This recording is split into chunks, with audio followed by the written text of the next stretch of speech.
जैसा कि आप जानते हैं, हम अपने यूट्यूब चैनल गुमनाम हिस्टोरिकल फैक्ट में कुरान सीरीज़ पर बात कर रहे हैं और कुरान सीरीज़ में आज हम जिस पारे का ज़िक्र करेंगे, वो है पारा नंबर 13 यानी 13वें पारे का आज हम मुख्तसर जायज़ा लेने की कोशिश करेंगे। अल्लाह रब्बुल इज़्ज़त के वो अहकामात जानने की कोशिश करेंगे जो इस पारा के अंदर है। जी हाँ, इस 13वें पारे के अंदर 3 सूरतें मिलकर जो हैं इस पारे को तक मुकम्मल करती हैं, जिसमें सूरह यूसुफ का वो बकिया हिस्सा जो 12वें पारे के अंदर शुरू होती है सूरह यूसुफ, वो वहाँ पे ये 13वीं में मुकम्मल होती है। इसी तरीक़ा सूरह रात जो है वो मुकम्मल इस पारे के अंदर शामिल है और सूरह इब्राहीम जो है इसके तकरीबन जो है वो 7 रुकू इसके अंदर शामिल है।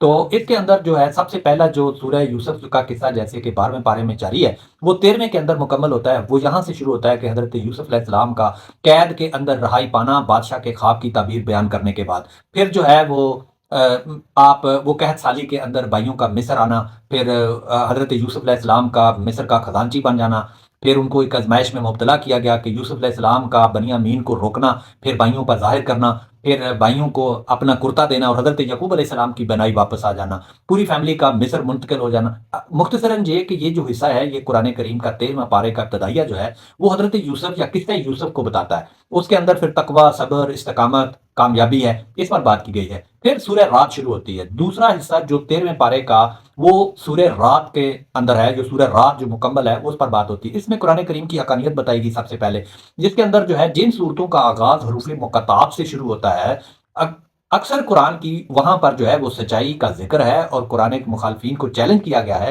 कि अगर ये किताब इंसान की बनाई हुई है, अल्लाह का कलाम नहीं है, तो ऐ लोगों तुम भी तो ऐसा करके देखो, यानी ऐसा कलाम लाकर तो दिखाएं। तो इसके अंदर जो है वो तौहीद पर बात की गई है। सूरह रात के अंदर तौहीद पर बात है कि अल्लाह ने कायनात को पैदा किया। फिर ये ज़मीन, आसमान, सूरज, चाँद, दिन, पहाड़, ये तमाम फसलें, ये हर चीज़, ये मुख्तलिफ रंगों में मुख्तलिफ चीज़ें, मुख्तलिफ फल, ये सिर्फ़ उस रब्बे करीम की कुदरत से पैदा होती है। ये अल्लाह की तौहीद बयान करते हैं। इसी तरीके से जो है वो मौत पर बात की गई है कि ज़िंदगी, नफ़ा, नुकसान सब अल्लाह के हाथ में। जी हाँ, कोई कायनात के अंदर आपको नुकसान नहीं पहुँचा सकता, जब तक वो खुदा की कुदरत आपको नहीं पहुँचाना चाहती। जी हाँ, ज़िंदगी, नफ़ा, नुकसान सिर्फ़ रब की कुदरत में है, ये याद रखें। तो ये वाज़ेह एक हुक्म है, वाज़ेह एक आपके लिए अपनी ज़िंदगी गुज़ारने के लिए हर शख्स के लिए एक सबक है कि नफ़ा नुकसान का मालिक सिर्फ़ अल्लाह रब्बुल इज़्ज़त है। इज़्ज़त ज़िल्लत का मालिक वही है। इसके सिवा किसी कायनात के शख्स के पास ये इख्तियार नहीं है, ये कुरान कहता है। तो फिर जो है वो क़यामत पर बात की गई है। मुशरिकीन हैरान होते हैं कि मुर्दा हड्डियाँ कैसे ज़िंदा होंगी? वो सवाल करते थे। आज का भी जो एक दूसरा इंसान है जो खुदा पर यकीन नहीं रखता, वो कहता है जी हड्डियाँ कैसे इकट्ठी होंगी? तो अल्लाह रब्बुल इज़्ज़त ने फिर कुरान करीम के इस सूरह रात में बताया कि देखें इनसे बात करने की ज़रूरत नहीं है। याद रखें कि ये वो बंदा, वो खुदा जो कल तक उस बंदे को, उस इंसान को पैदा करने की कुदरत रखता है, एक खून के कतरे से, वो कल इन हड्डियों से भी इंसान को ज़िंदा कर लेगा।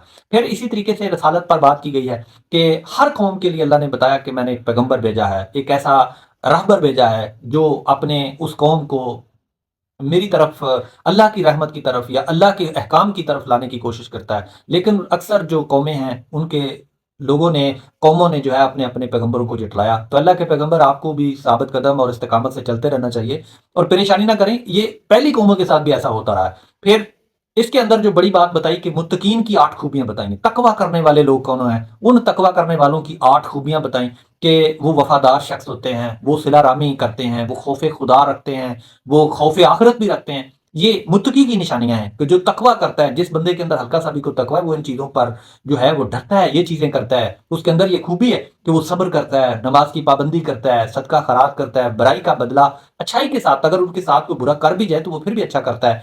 फिर इसी तरीके से उस मुत्तकी के साथ और दूसरा जो है वो काफ़िर की भी एक मिसाल दी कि वो क्या करता है, वो वादा खिलाफ़ी करता है, कतर रहमी करता है, फिर ज़मीन के अंदर फ़साद फ़िल अर्द करता है। तो यहाँ पर जो है वो सूरह रात जो है वो मुकम्मल होती है। फिर सूरह इब्राहीम का आगाज़ होता है।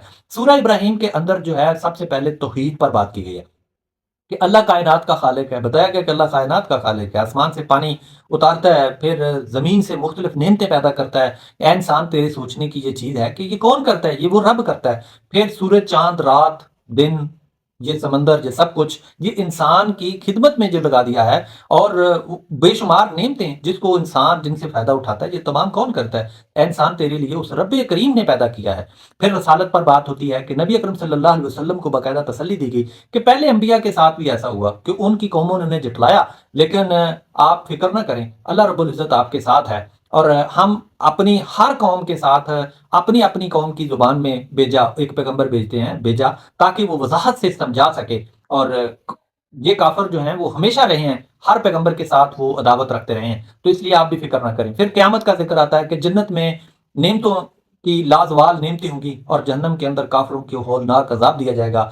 پھر شیطان پر بتایا کہ شیطان کل کیا کرے گا۔ جی ہاں، آج وہ شیطان جو ہمیں مختلف غلط راستوں پہ لے جاتا ہے، کل قیامت کے دن یہی شیطان ہمارے ساتھ مکر جائے گا، میں تو آپ کو جانتا ہی نہیں، جی ہاں، اور وہ کہے گا کہ میں نے تجھے زبردستی تھوڑا اپنے پیچھے چلنے کو کہا تھا، تو تو خود میرے ساتھ چلا، تو نہ میرے بہکاوے میں آتا، میں نے تمہیں تھوڑا کہا تھا کہ تو میرے ساتھ چلے گا تو ایسا ہے بھائی، اپنا راہ لے۔ اس طریقے سے جو ہے وہ اور بھی مختلف باتیں بتائی گئیں، جیسا کہ شکر گزاری اور ناشکری پر بات ہوتی ہے۔ شکر گزاری کا بتایا کہ اللہ کی، جو انسان شکر گزاری کرتا ہے اللہ اس کی نعمتوں میں اضافہ کر دیتا ہے، اور پھر یہ بھی بتایا کہ جو انسان اللہ کے ساتھ ناشکری کرتا ہے، اللہ کی نعمتوں کی ناشکری کرتا ہے، تو پھر اللہ ان پر سخت عذاب نازل کرتا ہے۔ پھر کافروں کے اعمال کا بھی بتایا کہ وہ کیا ہوں گے، پھر بتایا کہ کافروں کے اعمال اس راخ کی مانند ہیں، اس جلی ہوئی چیز کے مانند ہیں جو بالکل ہلکی سی ہوا بھی آئے تو اڑ جاتے ہیں۔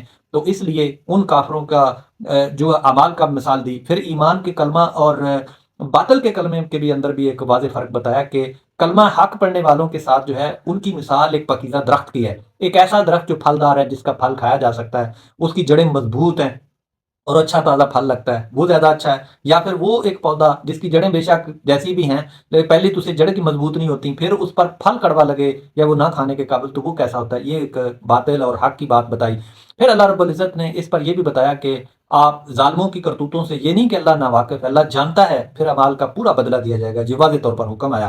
پھر حضرت ابراہیم علیہ السلام کی اس 13ویں پارے کے اندر، سورہ ابراہیم کے اندر جو ہے 5 سے 6 دعائیں بتائی گئیں کہ انہوں نے کیا کہا۔ سب سے پہلے وہ امن و امان کی دعا کرتے ہیں، پھر وہ بت پرستی سے نجات کی دعا کرتے ہیں، پھر وہ نماز کی پابندی کی دعا کرتے ہیں، پھر لوگوں کے دلوں میں محبت پیدا کرنے کی دعا کرتے ہیں، پھر وہ رزق میں برکت کی دعا کرتے ہیں، پھر وہ مغفرت کی دعا کرتے ہیں۔ تو اس الفاظ کے ساتھ قرآن کریم کا 13واں پارہ جو ہے 3 صورتوں کے مجموعے کے بعد مکمل ہوتا ہے۔